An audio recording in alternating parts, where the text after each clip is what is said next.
प्रधानमंत्री नरेंद्र मोदी की मन की बात का आज 113वां संस्करण। पिछली बार Paris Olympic maths Olympiad tiger देवनों के संग ऋषि पर बात की थी।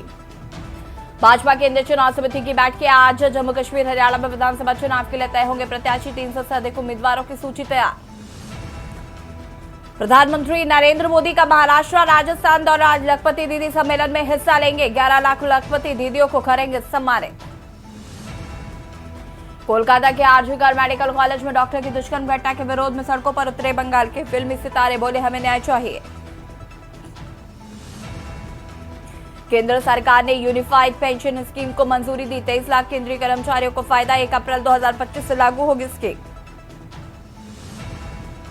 बिजनौर में किसान एक्सप्रेस 2 हिस्सों में बटी। एसी बोगी ट्रेन में अलग हुई। इंजन 4 किलोमीटर आगे निकला। कपलिंग टूटने से हुआ हादसा। आप देख रहे हैं के न्यूज, खबरों का सारथी। नमस्कार, लाइव न्यूज में आप सभी का स्वागत है और सीधे आपको ले चलते हैं प्रधानमंत्री नरेंद्र मोदी की मन की बात पे। और मैं रक्षित को इनवाइट करना चाहूंगा बोलने के लिए कि हम क्या बना रहे हैं और उसका फायदा क्या है। जी, तो मेरा नाम रक्षित है और इस टेक्नोलॉजी से हमको कैसे लाभ होगा मैं इसका उत्तर दूंगा। रक्षित, आप उत्तराखंड में कहाँ से हैं? सर, मैं अल्मोड़ा से हूँ। तो वो बाल मिठाई वाले हैं? जी सर, बाल मिठाई हमारी फेवरेट है। वो हमारा जो लक्ष्य सेन है ना, वो मेरे लिए रेगुलरली बाल मिठाई खिलाता रहता है मुझे। हाँ रक्षित, बताइए।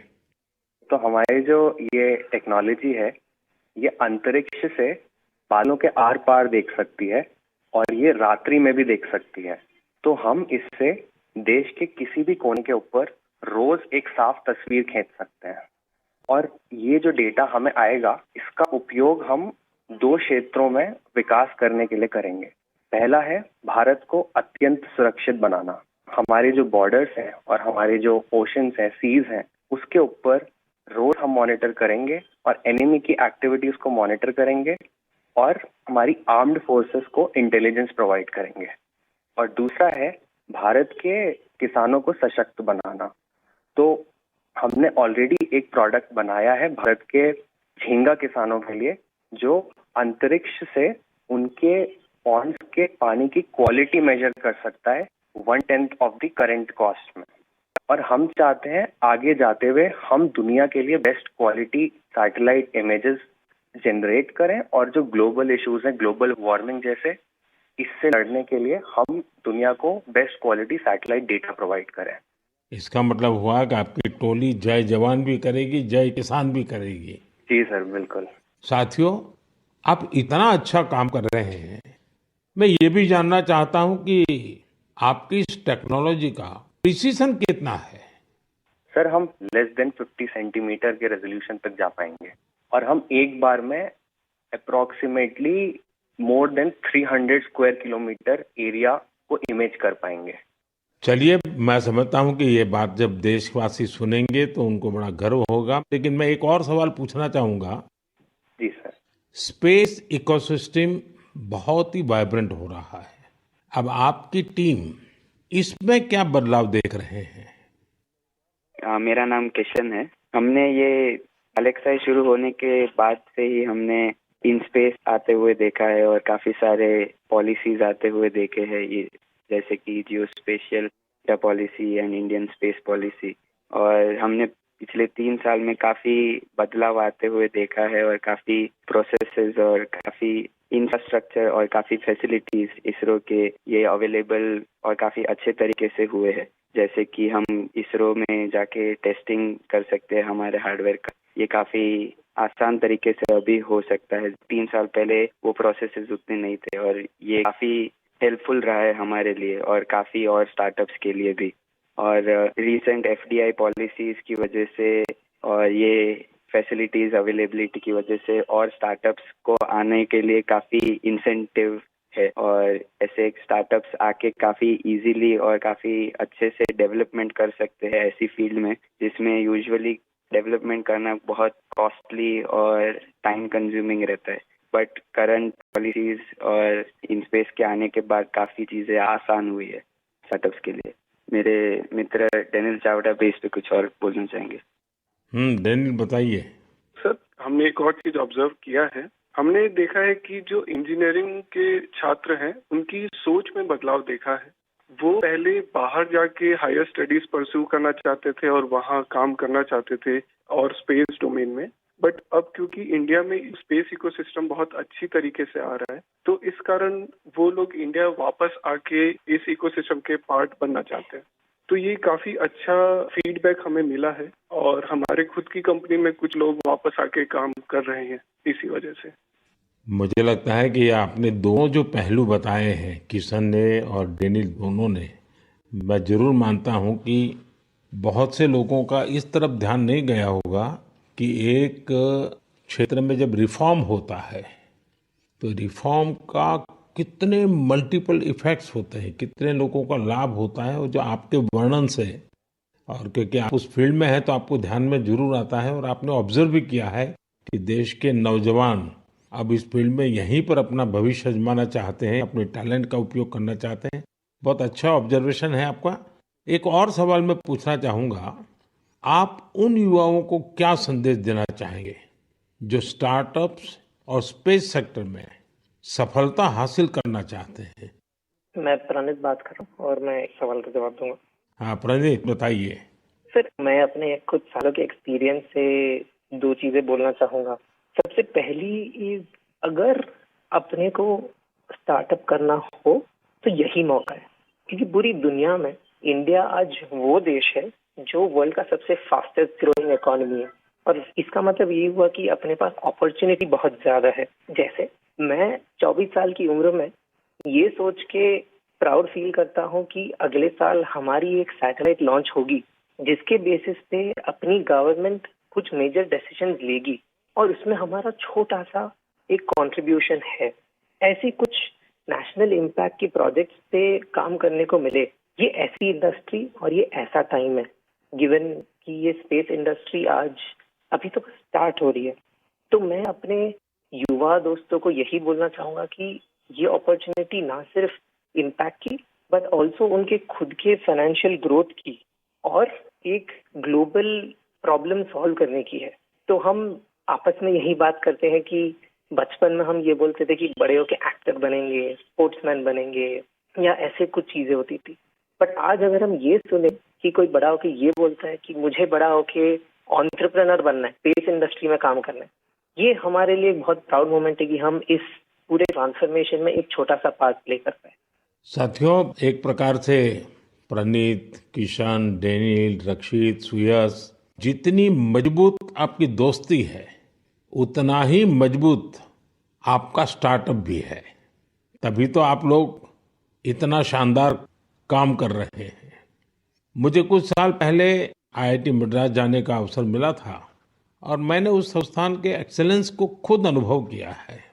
और वैसे भी आईआईटी के संबंध में पूरे विश्व में एक सम्मान का भाव है, और वहाँ से निकलने वाले हमारे लोग जब भारत के लिए काम करते हैं तो जरूर कुछ न कुछ अच्छा कंट्रीब्यूट करते हैं। आप सभी को और स्पेस सेक्टर में काम करने वाले दूसरे सभी स्टार्टअप्स को मेरी बहुत बहुत शुभकामनाएं हैं, और आप पांचों साथियों से बात करके मुझे बहुत अच्छा लगा। चलिए, बहुत बहुत धन्यवाद दोस्तों। Thank you so much. मेरे प्यारे देशवासियों, इस साल मैंने लाल किले से बिना पॉलिटिकल बैकग्राउंड वाले 1 लाख युवाओं को पॉलिटिकल सिस्टम से जोड़ने का आह्वान किया है। मेरी इस बात पर जबरदस्त प्रतिक्रिया हुई है। इससे पता चलता है कि कितनी बड़ी संख्या में हमारे युवा राजनीति में आने को तैयार बैठे हैं। बस उन्हें सही मौके और सही मार्गदर्शन की तलाश है। इस विषय पर मुझे देश भर के युवाओं के पत्र भी मिले हैं। सोशल मीडिया पर भी जबरदस्त रिस्पांस मिल रहा है। लोगों ने मुझे कई तरह के सुझाव भी भेजे हैं। कुछ युवाओं ने पत्र में लिखा है कि उनके लिए वाकई अकल्पनीय है दादा या माता पिता की कोई राजनीतिक विरासत नहीं होने की वजह से वो राजनीति में चाहकर भी नहीं आ पाते थे। कुछ युवाओं ने लिखा कि उनके पास जमीनी स्तर पर काम करने का अच्छा अनुभव है, इसलिए वे लोगों की समस्याओं को सुलझाने में मददगार बन सकते हैं। कुछ युवाओं ने ये भी लिखा कि परिवारवादी राजनीति नई प्रतिभाओं का दमन कर देती है। कुछ युवाओं ने कहा कि इस तरह के प्रयासों से हमारे लोकतंत्र को और मजबूती मिलेगी। मैं इस विषय पर सुझाव भेजने के लिए हर किसी का धन्यवाद करता हूं। मुझे उम्मीद है कि अब हमारे सामूहिक प्रयास से ऐसे युवा जिनका कोई पॉलिटिकल बैकग्राउंड नहीं है, वे भी राजनीति में आगे आ सकेंगे। उनका अनुभव और उनका जोश देश के काम आएगा। साथियों, स्वतंत्रता संग्राम के दौरान भी समाज के हर क्षेत्र से ऐसे अनेकों लोग सामने आए थे जिनकी कोई राजनीतिक पृष्ठभूमि नहीं थी।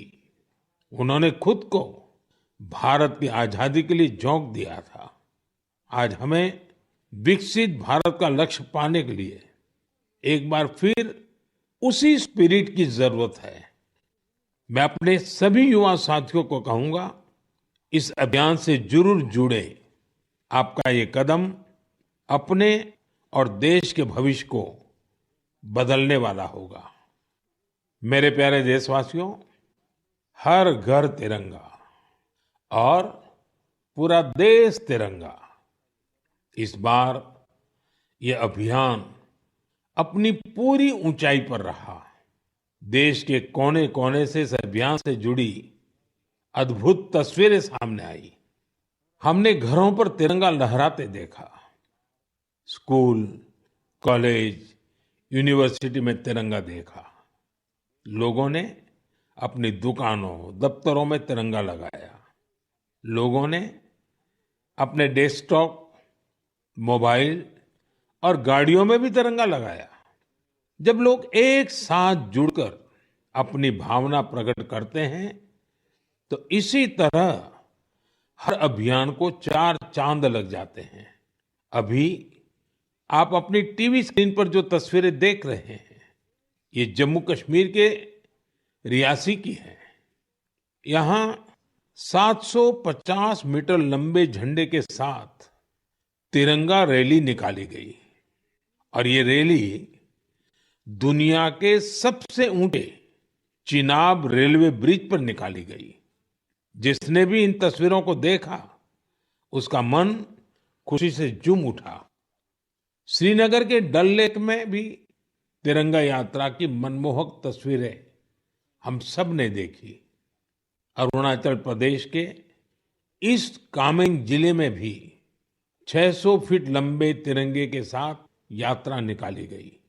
देश के अन्य राज्यों में भी इसी तरह हर उम्र के लोग ऐसी तिरंगा यात्राओं में शामिल हुए। स्वतंत्रता दिवस अब एक सामाजिक पर्व भी बनता जा रहा है। ये आपने भी अनुभव किया होगा। लोग अपने घरों को तिरंगा माला से सजाते हैं। स्वयं सहायता समूह से जुड़ी महिलाएं लाखों झंडे तैयार करती हैं। ई कॉमर्स प्लेटफॉर्म पर तिरंगे में रंगे सामानों की बिक्री बढ़ जाती है।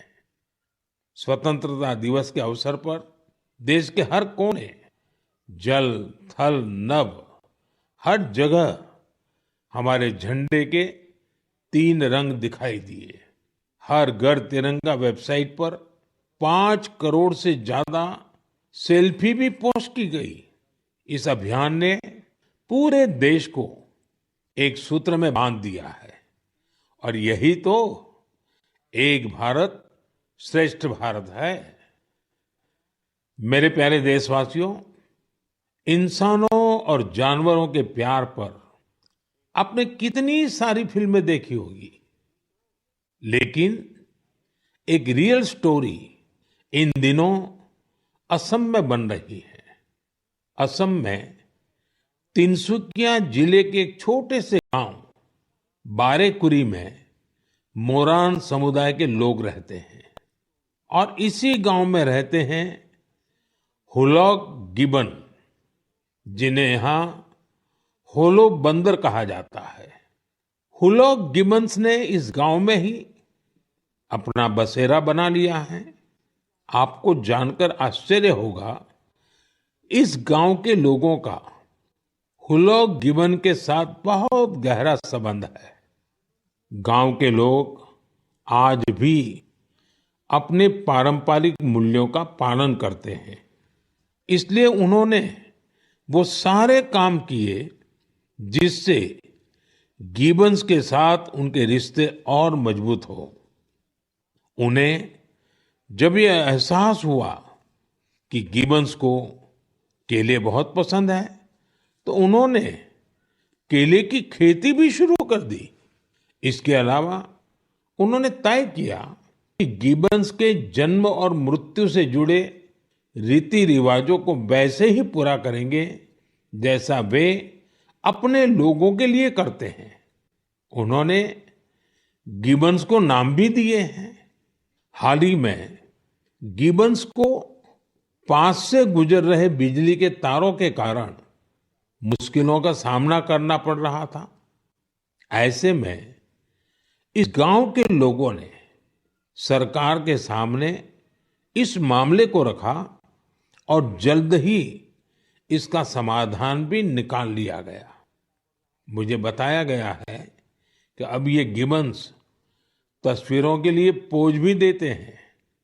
साथियों, पशुओं के प्रति प्रेम में हमारे अरुणाचल प्रदेश के युवा साथी भी किसी से पीछे नहीं है। अरुणाचल में हमारे कुछ युवा साथियों ने 3D प्रिंटिंग टेक्नोलॉजी का उपयोग करना शुरू किया है। जानते हैं क्यों? क्योंकि वो वन्य जीवों को सींगों और दांतों के लिए शिकार होने से बचाना चाहते हैं। नाबम बापू और लीखा नाना के नेतृत्व में ये टीम जानवरों के अलग अलग हिस्सों की 3D प्रिंटिंग करती है। जानवरों के सींग हो, दांत हो, ये सब 3D प्रिंटिंग से तैयार होते हैं। इससे फिर ड्रेस और टोपी जैसी चीजें बनाई जाती हैं। ये गजब का अल्टरनेटिव है जिसमें बायोडिग्रेडेबल मटेरियल का उपयोग होता है। ऐसे अद्भुत प्रयासों की जितनी भी सराहना की जाए कम है। मैं तो कहूंगा अधिक से अधिक स्टार्टअप्स इस क्षेत्र में सामने आए ताकि हमारे पशुओं की रक्षा हो सके और परंपरा भी चलती रहे। मेरे प्यारे देशवासियों, मध्य प्रदेश के झाबुआ में कुछ ऐसा शानदार हो रहा है जिसे आपको जरूर जानना चाहिए। वहां पर हमारे सफाई कर्मी भाई बहनों ने कमाल कर दिया है। इन भाई बहनों ने हमें वेस्ट टू वेल्थ का संदेश सच्चाई में बदल कर दिखाया है। इस टीम ने झाबुआ के एक पार्क में कचरे से अद्भुत आर्टवर्क तैयार किया है। अपने इस काम के लिए उन्होंने आसपास के क्षेत्रों से प्लास्टिक वेस्ट, इस्तेमाल की हुई बॉटल्स, टायर्स और पाइप्स इकट्ठा किए। इन आर्ट वर्क्स में हेलीकॉप्टर, कार और तोपें भी शामिल हैं।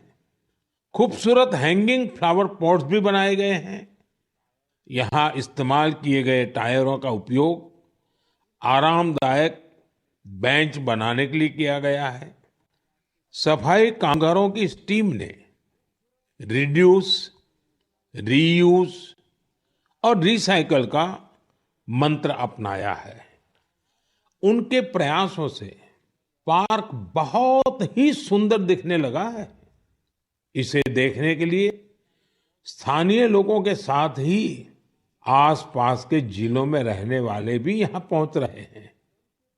साथियों, मुझे खुशी है कि आज हमारे देश में कई सारी स्टार्टअप टीम भी पर्यावरण को बढ़ावा देने के लिए ऐसे प्रयासों से जुड़ रही है।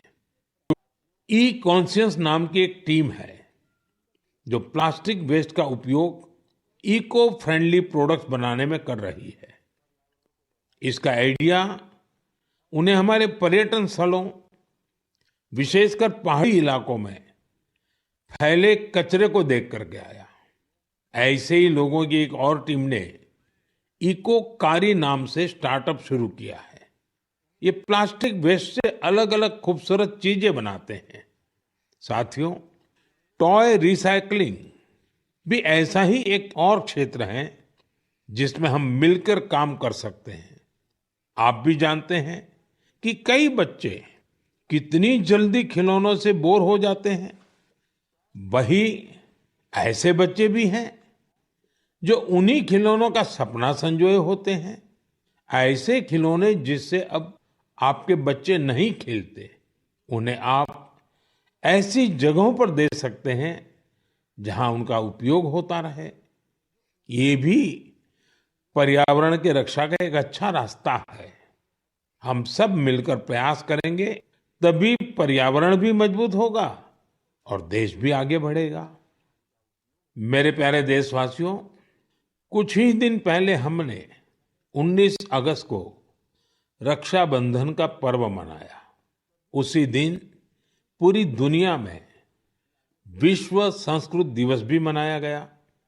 आज भी देश विदेश में संस्कृत के प्रति लोगों का विशेष लगाव दिखता है। दुनिया के कई देशों में संस्कृत भाषा को लेकर तरह तरह की रिसर्च और प्रयोग हो रहे हैं।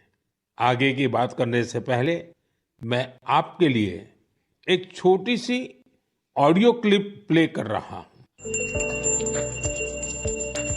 Titirshuk shigragam gangam idam lakshmanam abrei. Секарту. Сатудриштва надитире навам ишваку нанданах.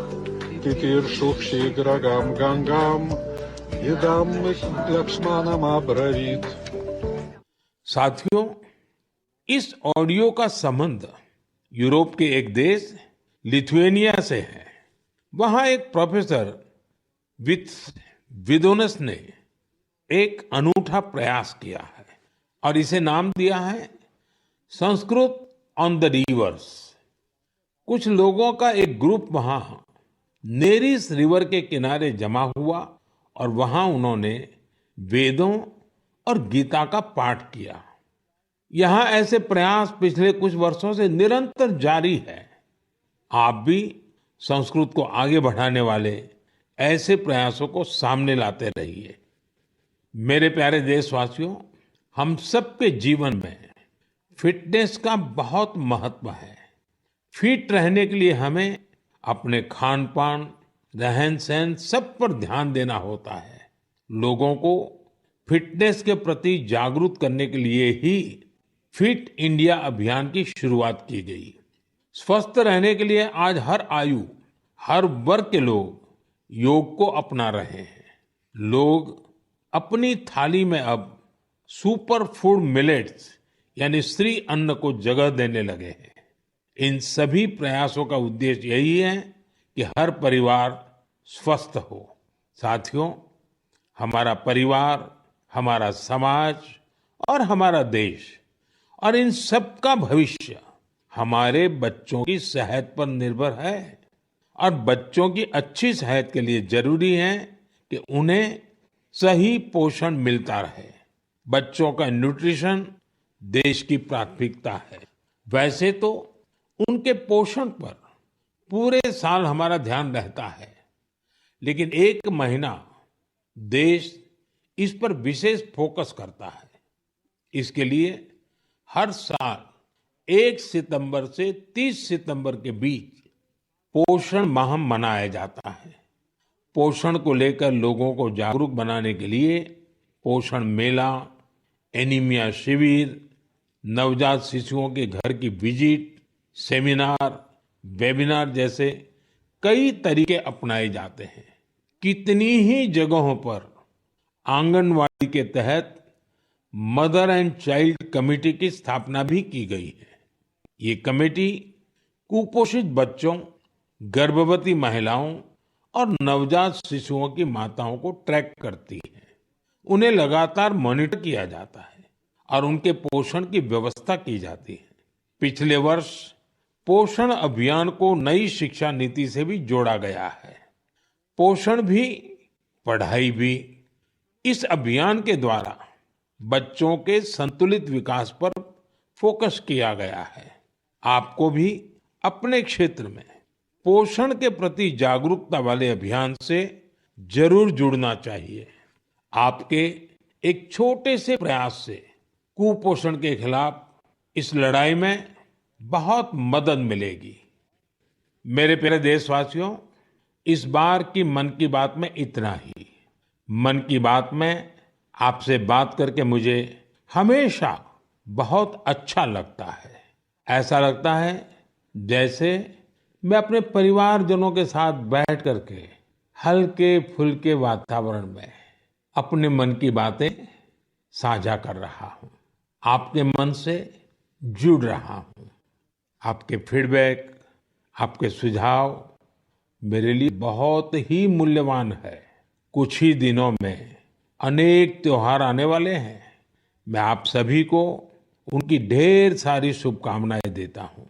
Janmashtami का त्योहार भी है। अगले महीने शुरुआत में ही गणेश चतुर्थी का भी पर्व है। ओणम का त्योहार भी करीब है। मिलाद उन नबी की भी बधाई देता हूँ। साथियों, इस महीने 29 तारीख को तेलुगु भाषा दिवस भी है। ये सचमुच बहुत ही अद्भुत भाषा है। मैं दुनिया भर के सभी तेलुगु भाषियों को तेलुगु भाषा दिवस की शुभकामनाएं देता हूँ। प्रपंच व्याप्तंगा उन्न तेलुगु वारिकी तेलुगु भाषा दिनोत्सव शुभाकांक्षलु। साथियों, मैं आप सभी से बारिश के इस मौसम में सावधानी बरतने के साथ ही कैच द रेन मूवमेंट का हिस्सा बनने का भी आग्रह दोहराऊंगा। मैं आप सभी को एक पेड़ मां के नाम अभियान की याद दिलाना चाहूंगा। ज्यादा से ज्यादा पेड़ लगाएं और दूसरों से भी इसका आग्रह करें। आने वाले दिनों में पेरिस में पैरालंपिक्स शुरू हो रहे हैं। हमारे दिव्यांग भाई बहन वहां पहुंचे हैं। 140 करोड़ भारतीय अपने एथलीट और खिलाड़ियों को चीयर कर रहे हैं। आप भी #cheer4Bharat के साथ अपने खिलाड़ियों को प्रोत्साहन दीजिए। अगले महीने हम एक बार फिर जुड़ेंगे और बहुत सारे विषयों पर चर्चा करेंगे। तब तक के लिए मुझे विदा दीजिए। बहुत बहुत धन्यवाद। आप देख रहे हैं के न्यूज़, खबरों का सारथी।